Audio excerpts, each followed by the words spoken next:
Hey everyone, welcome back to my YouTube channel cute वांगशन explainer. अगर आपको मेरे वीडियोस अच्छे लगे तो प्लीज़ एक लाइक, कमेंट और सब्सक्राइब कर ज़रूर बताना आपको ये कैसा लगा। तो चलो, मैं फिर से एक एफएफ लेके आ गई हूँ। ये एफएफ वैसे तो मेरा नहीं है, ये एफएफ क्यूट सी ऑथर मिश्री पटेल का है। और हाँ, आप इसे वॉटपैड में भी पढ़ सकते हो। इसका वॉटपैड आईडी है मिश्री पटेल 1997। ओके, और मैं इसका लिंक डिस्क्रिप्शन में भी डाल दूंगी। तो चलो ड्रामा की स्टार्टिंग करते हैं। ये एक वांगशन एफएफ है और हाँ, यहाँ क्लैंस होते हैं। ये हिस्टोरिकल एफएफ है और सबके पास कोई ना कोई एनिमल की पावर होती है। जैसे कि लैन क्लैन वालों के पास शेर की शक्ति होती है, लॉयन की। वहीं जिन क्लैन वालों के पास लिपर्ड की और नी क्लैन के पास होती है वैम्पायर की, जांग क्लैन के पास वुल्फ की और सबसे लास्ट वैन क्लैन के पास स्नेक की। और हाँ, ये थोड़ा सा टॉक्सिक होने वाला है। ओके, तो चलो ज्यादा बकवास न करते हुए सीधा हम कहानी की स्टार्टिंग करते हैं। कहानी की स्टार्टिंग एक आवाज से होती है। वो आवाज और कहीं से नहीं, आसमान से आ रही थी। सभी एनिमल स्पिरिट, हाँ, वहां पर सारे लोग अपने स्पिरिचुअल एनिमल फॉर्म में थे। ऐसा लग रहा था कि मानो कोई वहां युद्ध चल रहा हो, उस युद्ध में कुछ अनर्थ ना हो जाए। यही कारण था कि मदर गॉड उन सभी लोगों से बातें करती है। वो कहती है, आप सब पे रूल करने वाला आने वाला है, तो आप सभी इस जंग के मैदान को छोड़कर चले जाइए। अगर आप में से किसी ने ये बात नहीं मानी, उनकी स्पिरिचुअल एनिमल पावर खत्म हो जाएगी, क्योंकि जो पावर आ रही है वो शांति का प्रतीक है और उसकी हिफाजत करना आप लोगों का कर्तव्य है। उनके वंश से ही इस साम्राज्य में शांति कायम रहेगी। वो दो पावर का संगम होगा। वो ऐसी पावर होगी जिसे सब अपनाना चाहेंगे, बट उसके माँ बाप को बहुत ज्यादा ही तकलीफों का सामना करना पड़ेगा। उस टाइम जो जंग होगा वो बहुत ज्यादा ही भयानक होगा, जिससे आप सभी भी डर सकते हो। बट इस साल को कहे सालों साल बीत गए हैं, बट अभी तक कोई ऐसा बच्चा इस दुनिया में आया ही नहीं जिसके पास दोनों शक्तियां हो। वहीं दूसरी जगह घुसू में, घुसू सफेद चादरों से ढका हुआ है, यानी कि स्लो फॉल हो रहा है। रात अभी अंधेरी है, बट चांद की रोशनी से वो पूरा स्नो, पूरा घुसू जगमगा रहा है। चांदनी की उस रोशनी से बर्फ मोतियों की तरह जगमगा रही है।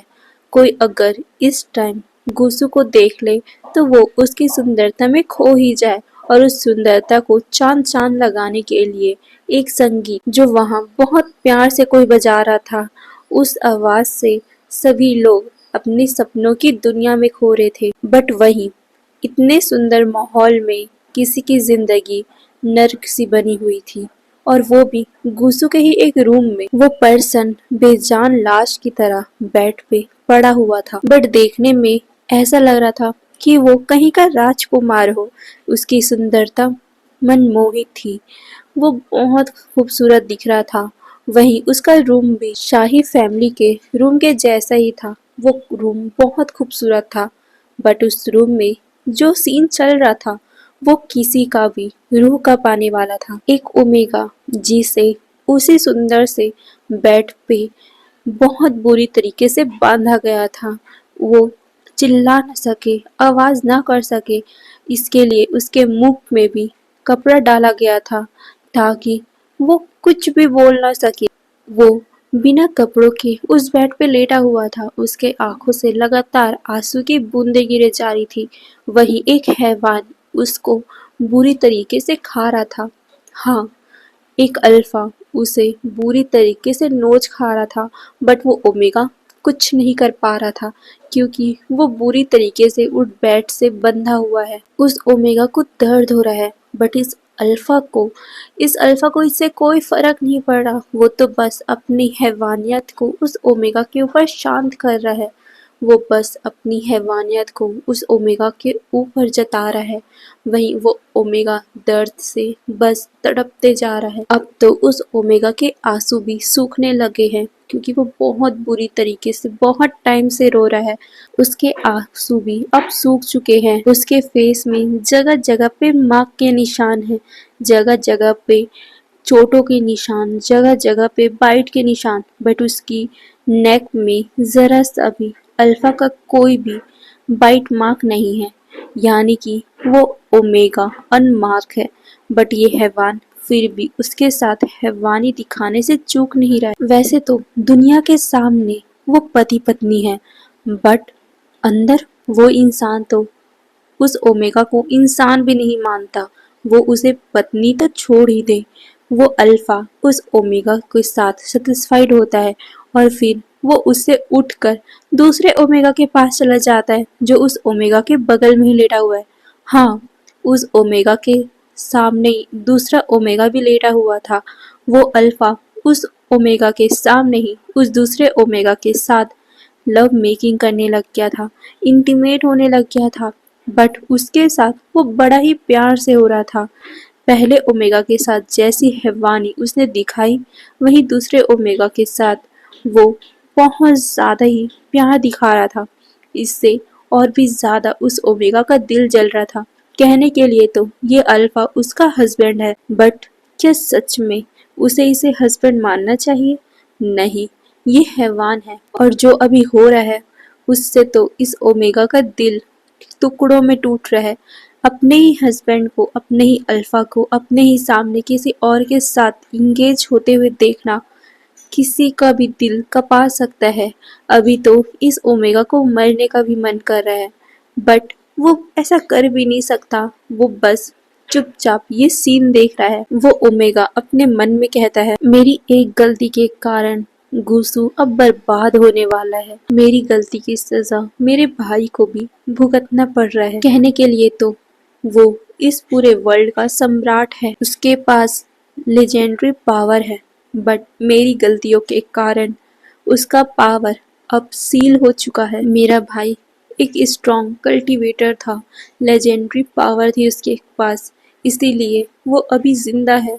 नहीं तो इस अल्फा के, इस हैवान की सारी मंसूबे पूरी हो जाती। मैं पागल था जो खुद इसके जाल में फंस गया। मैं पागल था जो मैंने अपने ही हाथों अपने गुस्सू को इस नर्क में पहुंचा दिया। ये बोलकर वो उस अल्फा को देखता है। वो अपने मन में ही रोते हुए कहता है, क्यों क्यों मैंने इससे प्यार किया, क्यों मैं इसके जाल में फंस गया। क्या प्यार करना गलत है? अगर मैंने सबकी बात मान ली होती तो आज आज ये सब मेरे साथ, हमारे गुस्सों के साथ ये सब नहीं हो रहा होता। ये बोलते हुए वो उस अल्फा की तरफ ही देखे जा रहा था। वहीं वो अल्फा जब ये देखता है कि वो ओमेगा कब से उसे घूरे जा रहा है, वो अल्फा को ये बात अच्छी नहीं लगी। वो उस ओमेगा के बालों को खींच कर उठाते हुए कहता है, क्या क्या सोच रहे हो ओमेगा? तुम मुझे मारने के बारे में सोच रहे हो? भूल जाओ, अगर तुमने मुझे कुछ किया तो इसकी सजा तुम्हारे भाई को भी मिलेगी। ये बोलकर वो उस ओमेगा को धक्का देता है और वो कहता है, तुमने मुझे मारने के बारे में सोचा ना, तो इसकी सजा तो तुम्हें मिलेगी ही। ये बोलकर वो अपनी जगह से खड़ा होता है और फिर वो अपने हाथों में अपना तलवार पकड़ता है और फिर बिना किसी रहम के वो उसके दोनों थाइस के बीच, उसके लोअर एरिया में उस तलवार का हैंडल डाल देता है, जिससे उस ओमेगा की चीख निकल गई थी। उसे बहुत बुरी तरीके से दर्द हो रहा था। उसके आंखों से लगातार खून के आंसू निकल रहे थे, यहाँ तक कि उसके नीचे से भी बहुत बुरी तरीके से ब्लड आ रहा था। बट उस हैवान को उसके ऊपर तरस नहीं आ रहा था, यहाँ तक कि उसको इससे भी सेटिस्फेक्शन नहीं मिलती कि वो अपनी एनर्जी से उस तलवार को मूव करने लग गया। उस ओमेगा की चीख पूरे रूम में गूंज रही थी, बट उस रूम के बाहर नहीं जा रही थी।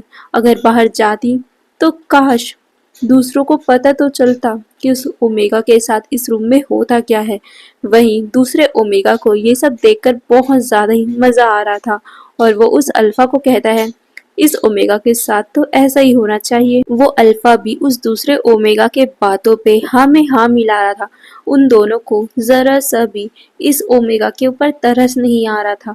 वहीं वो ओमेगा बुरी तरीके से चीख रहा था, चिल्ला रहा था, बट उसकी चीखों से, उसके उस ब्लड से भी उन दोनों हैवानों को उसके ऊपर तरस नहीं आ रहा था और वो दोनों तो अपने उस इंजॉयमेंट में खो से गए थे। वो अपना काम शुरू कर देते हैं। वहीं वो ओमेगा जो दर्द से चीख रहा था, वो उन दोनों को देखता है। उसके आंखों से लगातार आंसू बह रहे थे।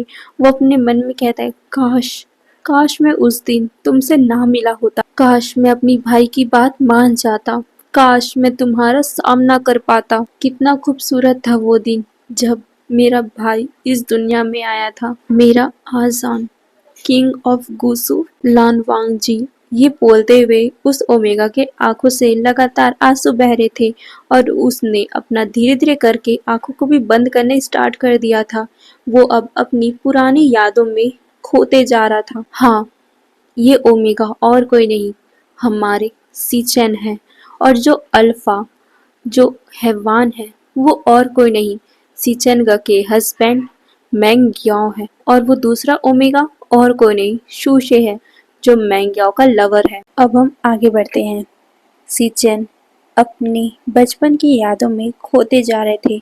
वो देखते हैं कि एक बहुत बड़े से रूम में बहुत सारे ज्योतिषी बैठे हुए हैं और वो वहाँ के राजा रानी के हाथों को देखकर भविष्यवाणी कर रहे थे। तभी राजा चिंगेनजुन भविष्यकर्ता उस पंडित से पूछते हैं, महाराज बताइए ना, हमारे कुल का वंश आगे बढ़ाने वाला कब आएगा। ये सुनकर वो व्यक्ति बताता है, महाराज महारानी के हाथों को देखकर हमें ये पता चल रहा है कि आपका दूसरा संतान बहुत जल्द आएगा, बट अभी वो टाइम नहीं आया है। ये सुनकर महारानी लैन महाराज से कहती है, महाराज प्लीज बताइए ना, हमारा दूसरा बच्चा कब आने वाला है। ये सुनकर महाराज उन्हें देखते हुए कहते हैं, महारानी आपके दूसरे बच्चे को आने में बहुत ही कम टाइम बचा है, बट हाँ, उनके आने के टाइम कुछ न कुछ जरूर होगा। ये सुन सबको चिंता होने लग गई। तभी मैडम लैन के गोद में बैठे हुए 7 साल का ओमेगा बॉय सीचैन महाराज को देखते हुए मुस्कुराते हुए कहता है, ये मेरा छोटा भाई आने वाला है। ये सुन सब लोग मुस्कुराते हुए सीचैन की तरफ देखते हैं। वहीं महाराज सीचैन के फेस में देखते हुए थोड़े से गंभीर लग रहे थे। ये देखकर लैन कुरैन जो चिंगेनजुन के भाई है, वो सीचैन को अपने पास लेते हुए महाराज से कहते हैं, महाराज कुछ हुआ है क्या। ये सुनकर महाराज सीचैन को देखते हैं। तभी महाराज सीचैन को देखते हुए कहते हैं, राजकुमार अब जरा हमारे पास आइए। ये बोलकर वो सीचैन को बुलाता है। सीचैन भी मुस्कुराते हुए उनके पास आता है। महाराज उनका हाथ पकड़ते हैं। तभी महाराज सीचैन को देखते हुए कहते हैं, बच्चा याद रखना, किसी पे भी आंख बंद करके भरोसा नहीं करना है। तुम अपने भाई का हमेशा ही साथ देना और हाँ, तुम अपने भाई का हिम्मत बनना, ना कि कमजोर। ये सुन महारानी को डर लगता है और वो महाराज से पूछती है, महाराज क्या कुछ होने वाला है। ये सुनकर महाराज उन्हें देखते हैं और अपना सर ना में शेक कर बोलते हैं, नहीं कुछ नहीं, बस राजकुमार सीचैन ही वो कड़ी बनेंगे जिन पे उनकी पूरी जिंदगी टिकी होगी। सीचैन ही होंगे जो उनकी जिंदगी में प्यार लाएंगे। हमारे होने वाले सम्राट की जिंदगी इन्हीं के हाथों में होगी। सम्राट वर्ड सुनते ही लैन चिंगेनजुन महाराज को देखते हुए कह रहे, इसका मतलब है कि हमारा होने वाला बच्चा इस पूरे कल्टीवेशन वर्ल्ड का नया किंग होगा। वो एक अल्फा लॉयल होगा। ये सुनकर महाराज बताते हैं कि आप जितना सोच रहे हो उससे भी कई गुना वो इस पूरे कल्टीवेशन वर्ल्ड का लेजेंडरी पावर अपने अंदर समाहित रखेंगे। और बस यही नहीं, उनके पार्टनर भी कुछ कम नहीं होंगे। उनके पार्टनर भी इनके समान ही ताकतवर होंगे। इन दोनों की पावर बहुत ज़्यादा होगी, बट हाँ, एक दूसरे के अपोजिट। इनकी पावर प्योर होगी तो उनके पार्टनर की पावर डार्क होगी, वो डार्क पावर के मालिक होंगे। ये सुनकर किरण महाराज से पूछते हैं, इसका मतलब है कि वो इंसान बुरा होगा, उसके अंदर डार्क एनर्जी होगी। इसका मतलब यही है ना कि वो बुरा इंसान है। बट महाराज कहते हैं नहीं, हर डार्क पावर इस्तेमाल करने वाला पर्सन बुरा नहीं होता। पावर बुरी नहीं होती, इंसान बुरे होते हैं। कई सारे प्योर एनर्जी इस्तेमाल करने वाले इंसान भी बुरे होते हैं और फिर वो सिचैन को देखते हैं और अपने मन में कहते हैं, गॉड प्लीज़ इस बच्चे का ख्याल रखना, इसे उस लोमड़ी से बचा के रखना। फिर चिंगेंजुन महाराज को देखते हुए कहते हैं, बट अगर उस बच्चे को अपने पावर पे घमंड होगा तब क्या? ये सुनकर महाराज कहते हैं, नहीं, नहीं होगा, क्योंकि बचपन से ही उसकी पावर सील हो जाएगी और आपका बेटा ही बस उसकी पावर को अनसील कर सकता है, और वो भी तब जब उसकी ज़िंदगी में कोई भी ना हो, यहाँ तक कि वो अपनी एनिमल पावर को भी इस्तेमाल नहीं कर सकता। ये सुनकर मैडम लैन को बुरा फील होता है। वहीं चिंगेंजुन और लैन कुरैन को शांति मिलती है। उसके कुछ दिनों के बाद ही उन सभी को पता चलता है कि मैडम लैन फिर से प्रेग्नेंट है और ये बात पूरे जहां में फैल गई थी। वहीं दूसरी तरफ एक झोपड़ी में एक ओमेगा अपने पेट को पकड़कर दर्द में कहरा रही थी, बट अचानक ही वो नीचे गिर पड़ी। तभी वहां पर कोई टेलीपोर्ट होकर आता है। वो उस ओमेगा को देखते ही उसके पेट में अपना हाथ रखता है और वो कहता है, तुमने भी ये सुन लिया ना? तुम्हें भी पता चल ही गया कि तुम्हारा अल्फा इस दुनिया में आने वाला है? अच्छी बात है। फिर वो उस प्रेग्नेंट ओमेगा को अपनी एनर्जी देते हैं। असल में वो ओमेगा एक ट्राइगर स्प्रिट की एनर्जी कैरी करती है और यहाँ एक भविष्यवाणी हुई थी जिसके मुताबिक टाइगर स्प्रिट की एनर्जी जो भी कैरी करेगा उसके गर्भ में एक डार्क एनर्जी का लॉयन पैदा होगा और वो बहुत ज़्यादा ही डार्क एनर्जी कैरी करेगा जिससे सब डरते थे। इसीलिए इस औरत ने भी अपनी अपनी आइडेंटिटी छुपा के रखी थी और यही कारण था कि वो आज इस घने जंगल में है, क्योंकि वो प्रेग्नेंट है। अगर अगर इस प्रेगनेंसी में कोई उससे मिलेगा तो वो उसकी स्मेल से ही पहचान सकता है कि वो कौन है। इसीलिए वो अपने बच्चे को खतरे में ना डालने के लिए इस घने जंगल में छुप कर रह रही है। ये ओमेगा और कोई नहीं, चांगसे सरन है। चांगसे सरन जिसने जांग क्लैन के राजकुमार वी चांगसे से विवाह किया था, प्रेम विवाह, बट उसने अपनी आइडेंटिटी के बारे में किसी को नहीं बताया था।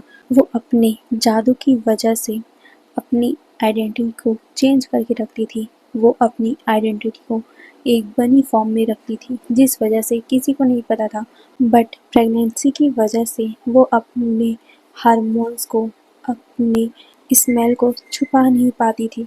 वो कोशिश करती थी, बट अब बर्थ का टाइम आ चुका है और बर्थ के टाइम बेबी अपने ओरिजिनल फॉर्म में रहेगा, एनिमल फॉर्म में रहेगा, तो इससे उनको पता चल जाएगा। यही कारण था कि बाओसिन सर ने खुद ही अपनी बेटी को यहाँ बुलाया था ताकि बर्थ के टाइम किसी को भी ना पता चले कि वो बच्चा कौन है और उस बच्चे को किसी भी प्रकार की कोई भी तकलीफ ना हो, कोई भी खतरा ना हो। वहीं दूसरी तरफ गुसू में वैसे तो नॉर्मल जितने भी लॉयंस हैं उनका बर्थ हमेशा ही 110 या 120 दिनों में हो जाता है, बट मैडम लैन के बेबी को बर्थ होने में 150 दिन का टाइम लग चुका है, जिस वजह से सारे लोग डरे हुए थे। बट फाइनली बेबी बर्थ का टाइम आ चुका है। शाम को ही मैडम लैन को लेबर पेन स्टार्ट हो गया। उसके बाद उसे एक रूम में ले जाया गया और फाइनली एक छोटे से बेबी ने इस दुनिया में कदम रख ही दिया। उसका बर्थ हो चुका था। सारे लोग बहुत ज़्यादा खुश थे। सभी तरफ खुशियों का माहौल था। रात का अंधेरा था, बट उस रूम से बहुत ज़्यादा ही वाइट रोशनी निकल रही थी, मानो ऐसा लग रहा हो रात के अंधेरे में सुबह का सूरज निकल आया हो। सबको पता चल गया कि ये वाइट लॉयन है। वाइट लॉयन जो सबसे ज़्यादा पावरफुल होता है। सबके आंखों में आंसू की बूंदें आ गई थी।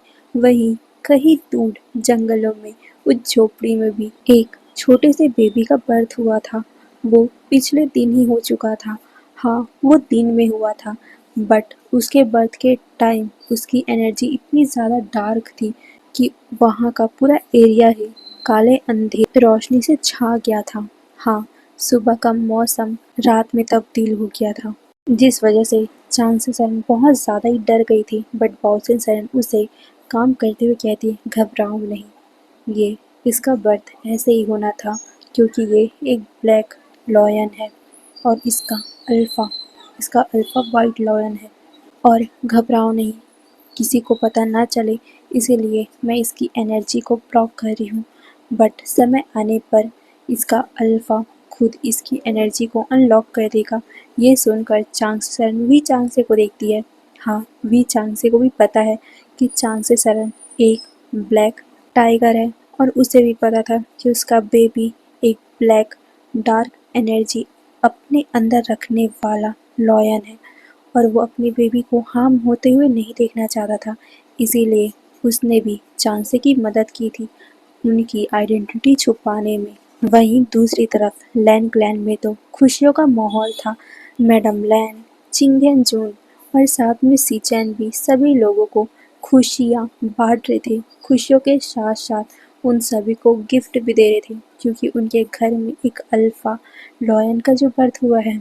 उनके घर में पहले से ही एक ओमेगा चाइल्ड था। अब फाइनली उनके इस घर को संभालने के लिए उनका अल्फा बेटा भी आ चुका है। इस क्लैन को संभालने के लिए, इस राज्य को संभालने के लिए उनका अल्फा हायर आ चुका है। तो वो बहुत ज़्यादा ही हैप्पी थे और वो सभी लोगों को गिफ्ट देते जा रहे थे। अब उनके बर्थ को पूरे 2 महीने बीत चुके हैं। अल्फा लॉयन का नाम लान वांगजी, वहीं उस ओमेगा बच्चे का नाम विवशान रखा गया है। आज लैन क्लैन में वांगजी के बर्थ को 2 महीने हो चुके हैं, जिसकी खुशियों में वो लोग एक जश्न मना रहे हैं और उस जश्न में सभी कल्टिवेशन वर्ल्ड के क्लैन के लीडर्स को, उनकी पूरी फैमिली को बुलाया गया है। वहीं वांगजी, जो करीबन सिर्फ 2 महीने का ही है, वो अपने पैरों पे चलने लग गया क्योंकि उसके पास इतनी पावर है कि वो समय से पहले ही बड़ा हो चुका है। ये देखकर लैनी अपने बच्चे के लिए बहुत ज़्यादा ही फ़िक्र करती है क्योंकि अगर दुश्मनों को वांगजी के इन पावर के बारे में पता चला तो क्या पता वांगजी किसी खतरे में आ जाए, इसीलिए वो अभी बहुत ज़्यादा परेशान है। तभी वहाँ पर चिंगेंजुन आते हैं। चिंगेंजुन लैनी के फेस में खुशियों के जगह उदासी को और इतने ज़्यादा परेशानी को देखते हैं तो वो कंसर्न होकर पूछते हैं, लैनी क्या हुआ, तुम परेशान दिख रही हो। ये सुनकर लैनी अपने अल्फा को देखते हुए कहती, अल्फा प्लीज़ ये जश्न मत करो। ये सुनकर चिंगनजुन कहते, लैनी क्या बोल रही हो। ये सुनकर लैनी वांगजी को देखती है और कहती है, आपको तो पता है ना वांगजी। ये बोलकर वो पहले लैन चिंगेंजुन को देखती, फिर वांगजी को देखते हुए लैनी अपने आंसू भरी आंखों से कहती है, अब तो वांगजी के बारे में जानते ही हो ना। वांगजी अभी सिर्फ 2 महीने का है बट वो चलने लग गया है और मुझे इसी बात की फिक्र है, क्या पता इस जश्न में कोई बुरी नीयत का इंसान हमारे वांगजी को देख ले और वो हमारे वांगजी के साथ कुछ कह ना दे। मैं बहुत ज़्यादा ही घबराई हुई हूँ।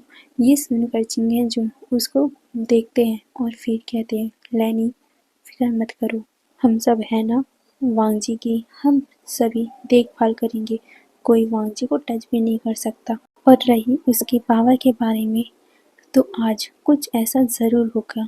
तुमने तो सुना ही था ना उस भविष्यकर्ता की बातें। आज कुछ ऐसा होगा जिसके बाद वांगजी अपने पावर को सबके सामने ला ही नहीं पाएगा। उसकी पावर वो कंट्रोल कर पाएगा। शायद तक उसका मेट आज मिल जाए उसे और उसका मेट ही उसके पावर को उसे कंट्रोल करना सिखा दे। ये सुनकर लैनी भी अपना सर हाँ में हिलाती है। अब हमें दूसरी तरफ का सीन दिखाया जाता है, जांग क्लैन का सीन। पूरी तरह पानी से घिरा हुआ एक ग्लैन, जिसके बीचों बीच एक बहुत बड़े सा महल था और उस महल के चारों तरफ कमल के फूल खिले हुए थे। वहाँ पर बहुत सारी आवाज़ें थी, बच्चों की चहचहाने की, लोगों की बातें करने की। तभी हमें एक रूम का सीन दिखाया जाता है। उस रूम में 2 लोग बैठे हुए थे। तभी एक लेडी दूसरी लेडी को देखते हुए कहती है, चांद से तुम आखिर अपना जिद छोड़ क्यों नहीं देती, क्यों जाना चाहती हो वहाँ पर। देखो आशियान अभी कितना छोटा है, कुछ हो गया तो लापरवाही मत करो। ये सुनकर चांग से कहती है, शिजे आप डर क्यों रहे हो, कुछ नहीं होगा और आशियान आशियान को भी कुछ नहीं होगा। देखो आप आशियान को कभी 1 मिनट के लिए छोड़ती न हो तो आप कुछ होने दोगी उसे? ये सुनकर मैडम यू उसे देखती हुई कुछ कहने वाली थी कि तभी वहाँ पर चैंग फैमिया और वी चांग से आ जाते हैं। वो दोनों ही ब्लड रिलेटिव थे। असल में जैंग फैमिया ने अपने फादर का सरनेम कैरी किया था और वी चांगसे ने अपनी मदर का। उसकी मदर का आगे फैमिली बढ़ाने वाला कोई भी नहीं था, जिसकी वजह से हमारे वी चांगसे ने ही अपनी मदर का सरनेम कैरी किया है। वी चांगसे और जैंग फैमिया को आते हुए देखकर मैडम यू खड़ी होती है और कहती है, फैमिया इन दोनों को कुछ समझाओ ना कि वहाँ जाने पे खतरा हो सकता है, और देखो ना आशियान सिर्फ 2 महीने का ही है, कुछ हो गया तो, और साथ ही उसकी तो पावर भी नहीं है, तो कुछ हो गया तो। नहीं नहीं, प्लीज़ इन्हें मना कीजिए, समझाइए। ये सुनकर चैंग फैमिया एक पल के लिए चांगसे को देखते, फिर वी चांगसे को, और फिर हमारी विंग को। फिर वो अपने मन में कुछ सोचते हुए मैडम यू के कंधे पे हाथ रखते हैं और कहते हैं, यू जाने दो ना जब इनका मन है तो, और वैसे भी हम भी तो इनके साथ जा रहे हैं ना, कुछ होगा ही नहीं। और तुम हो जो आशियान को कुछ होने भी नहीं दोगी ना, क्यों, तुम तो उसे छोड़ती नहीं हो, तो कुछ होने का चांसेस है। ये सुनकर चांग से भी कहती, हाँ देखिए ना, मैं तो कब से बोल रही हूँ दीदी, कभी भी आशियान को 1 मिनट के लिए छोड़ती नहीं है, तो कोई भी चांसेस नहीं होगा मेरे आशियान को कुछ होने का, क्योंकि उसकी बड़ी माँ आशियान से इतना प्यार जो करती है। प्लीज़ मान भी जाओ ना। ये बोलकर चांग से मैडम यू को मनाती है। मैडम यू थक हार कर उसकी बात मान जाती है और वो सारे लोग लैन क्लैन के लिए निकल चलते हैं। अब वहीं दूसरी तरफ लैन क्लैन में लैन कुरैन और लैन चिंगहेंजुन सभी अतिथियों का बहुत अच्छे से वेलकम कर रहे थे और बहुत ही अच्छे से उनका वेलकम करके उन्हें अंदर भी बुला रहे थे। वहीं वांग जी के स्वागत की सेरेमनी भी स्टार्ट हो चुकी थी। वांग जी को पालने में लिटाया गया था और सारे क्लैन के लीडर, सारे फैमिली मेंबर उसे ब्लेसिंग दे रहे थे। तभी वहाँ वी चांग से और चांग से सरन भी आ जाते हैं। चांग से वांग जी को अपने गोद में उठा लेती है और वो भी उसे बहुत ही प्यार से देखते हुए अपने मन में कहती है, बेटा मुझे नहीं पता कि आगे होने क्या वाला है, बट मुझे इतना पता है कि तुम मेरे विंग का बहुत अच्छे से ख्याल रखोगे और सभी तकलीफ़ों से बचा के रखोगे। ये सुनकर वांग जी मुस्कुराता है और वो भी विंग की तरफ देखता है और वो उसकी तरफ हाथ बढ़ाने लग गया था। वहीं विंग भी जो मैडम यू के बाहों में था, वो भी वांग जी को देखकर मुस्कुराया जा रहा था। वो दोनों ही बच्चे एक दूसरे को पकड़ने के लिए अपना अपना हाथ बढ़ा रहे थे। वहीं वांग जी तो विंग को पकड़ने ही वाला था, बट मैडम लैन ने वांग जी को अपने गोद में ले लिया, जिस वजह से वांग जी के हाथों में सिर्फ विंग का ब्रेसलेट ही आ पाता है, जो उसे हाथ में पहनाया गया था। वांग जी उस ब्रेसलेट को बहुत टाइटली पकड़ लेता है। वहीं ये देखकर विंग खिलखिलाकर हंसने लग गया था। वांग जी के पास असीम पावर थी, जिस वजह से वो अपने मेट को पहचान चुका था। इसीलिए वो अपने बच्चे की भाषा में ही विंग को देखते हुए ममल करते हुए कहता है, तुम आ गए, मैं तुम्हारी ही राह देख रहा था। मैं ये बोलकर वो विंग के पास जाने का ट्राई कर रहा था, बट मैडम लैन ने उसे सिक्योरली पकड़ रखा था। वहीं वांग जी अपने आप को छुड़ाने की भी ट्राई कर रहा था, बट वो उसे छोड़ती नहीं, क्योंकि वांग जी 2 महीने का बच्चा है, क्या पता वो गिर जाए, इसीलिए वो उसे टाइटली पकड़ के रखी हुई थी। किसी की भी नज़र उस ब्रेसलेट पे नहीं गई थी, सिर्फ कांग से सरन को छोड़ के। कांग से सरन को ये देखकर कुछ बातें याद आती है, अपनी माँ की बातें। भाउसेन सरन ने ये ब्रेसलेट बनाते हुए चांगसे से कहा था, चांगसे ये ब्रेसलेट विंग के अल्फा को मिलना चाहिए, वो भी विंग के हाथों। तब तक तुम इसे विंग के हाथों में ही रखना। ये ब्रेसलेट विंग के हाथों ही उस अल्फा के पास जाना चाहिए, बट तुम फिक्र मत करो, ये ऑटोमेटिकली उस अल्फा के हाथों चला ही जाएगा। इस ब्रेसलेट के कारण ही वो अल्फा अपनी पावर को कंट्रोल कर सकता है। और हाँ, विंग को ये ब्रेसलेट पहना कर ही रखना, ताकि इस ब्रेसलेट में उसके ओमेगा की पावर आ जाए, उस ओमेगा की स्मेल आ जाए, ताकि उसका अल्फा कंट्रोल में रहे। और हाँ, ये ब्रेसलेट ही है जो उसके अल्फा को सेफ रखेगी, क्योंकि इस ब्रेसलेट के थ्रू ही उसका ओमेगा उससे कनेक्टेड रहेगा।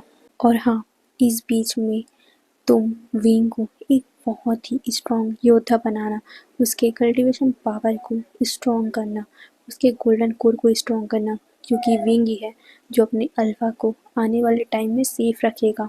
आने वाले टाइम में इन दोनों को बहुत कुछ सफ़र करना पड़ेगा, जिसके लिए इन दोनों को स्ट्रॉन्ग होना ही पड़ेगा।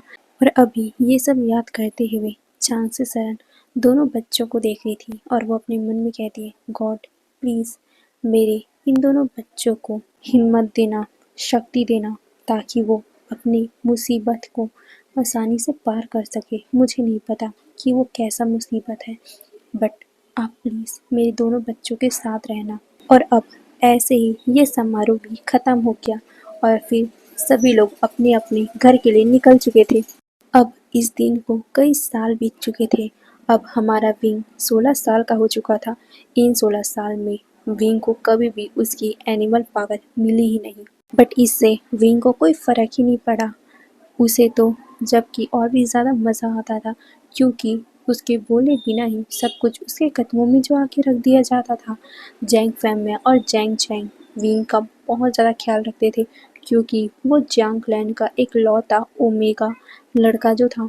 जांग क्लैन में बहुत सारी ओमेगा बेटियों ने जन्म लिया है, बट पहली बार एक ओमेगा बॉय ने इस क्लैन में जन्म लिया था।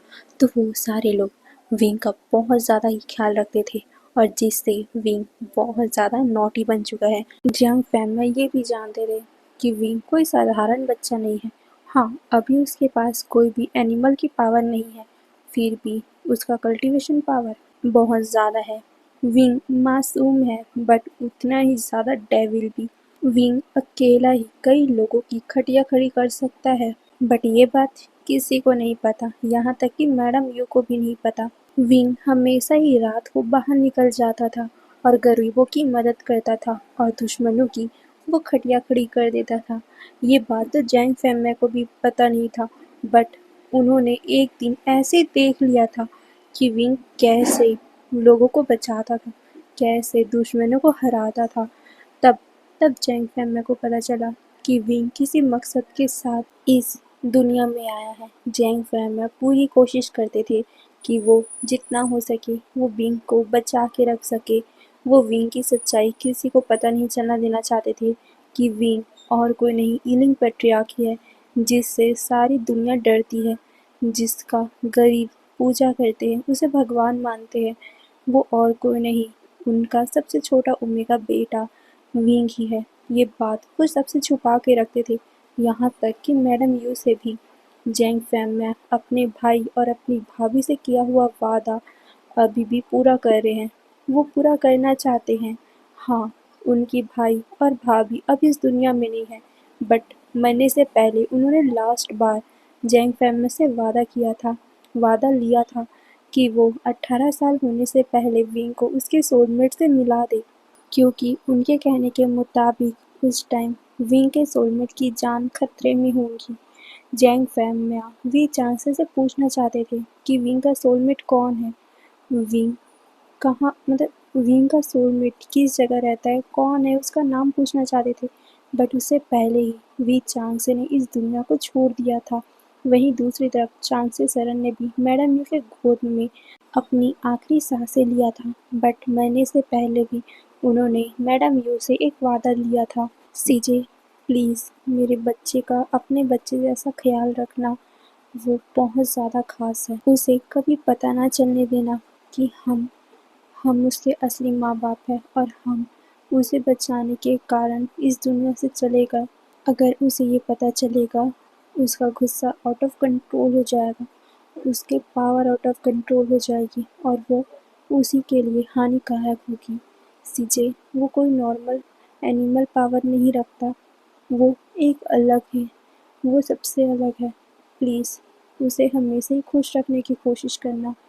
वो कैसा है, क्या है, वो आपको समय आने से पता चल ही जाएगा, बट प्लीज़ उससे पहले विंग को हमेशा ही खुश रखना और अपने बच्चे जैसे ही रखना। समय आने से पहले उसका पावर अनलॉक नहीं होना चाहिए, नहीं तो वो उसके लिए ही खतरनाक होगा। सीजे मुझसे वादा कीजिए कि आप विंग को कल्टीवेशन सीखने के लिए मेरे माँ के पास भेजोगे, जिससे वो अपनी पावर को कंट्रोल करना सीखेगा? प्लीज़ सीजिए। ये बोलते हुए उन्होंने भी मैडम यू के गोद में ही अपनी आखिरी सांसें ली थी। उस टाइम मैडम यू के गोद में 2 महीने का बच्चा था, हमारा विंग था, जो बहुत बुरी तरीके से रो रहा था।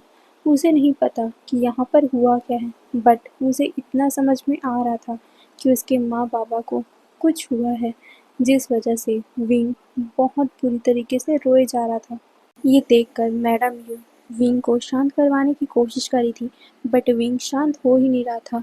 तब जाकर मैडम यू ने अपने पावर का इस्तेमाल किया और चांगसे सरन के मिल्क को अपने अंदर समाहित किया, क्योंकि मैडम यू समझ चुकी थी कि विंग कौन है। हाँ, चांगसे सरन की बातों से उन्हें अंदाज़ा हो गया था। असल में बहुत सालों पहले मैडम यू ने एक किताब पढ़ी थी।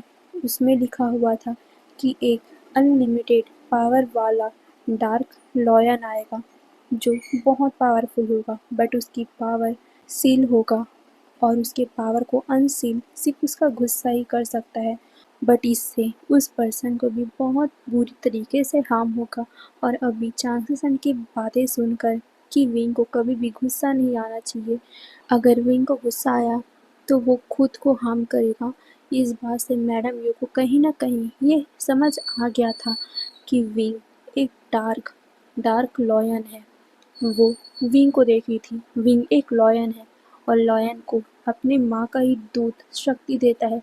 इसीलिए मैडम यू ने चांगसेसन का दूध अपने अंदर लिया था, क्योंकि वो तो लॉयन नहीं है। अगर वो विंग को दूध पिलाने की भी कोशिश करती तो विंग वो पीता नहीं। विंग को वो शक्ति नहीं मिलती जो उसकी मदर की मिल्क से मिलती है। इसीलिए उन्होंने इतना बड़ा कदम उठाया था। मैडम यू विंग को अपना मिल्क पिलाती है।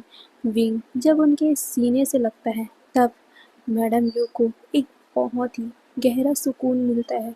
वो विंग को देखती और अपने मन में वादा करती है कि वो विंग को कभी भी हार्म नहीं होने देगी। वो विंग को कभी भी तकलीफ होने नहीं देगी, कभी भी गुस्सा होने नहीं देगी। वो कभी भी विंग को ये पता नहीं चलने देगी कि विंग के असली माँ-बाप कौन हैं। वो खुद विंग की असली माँ बनेगी।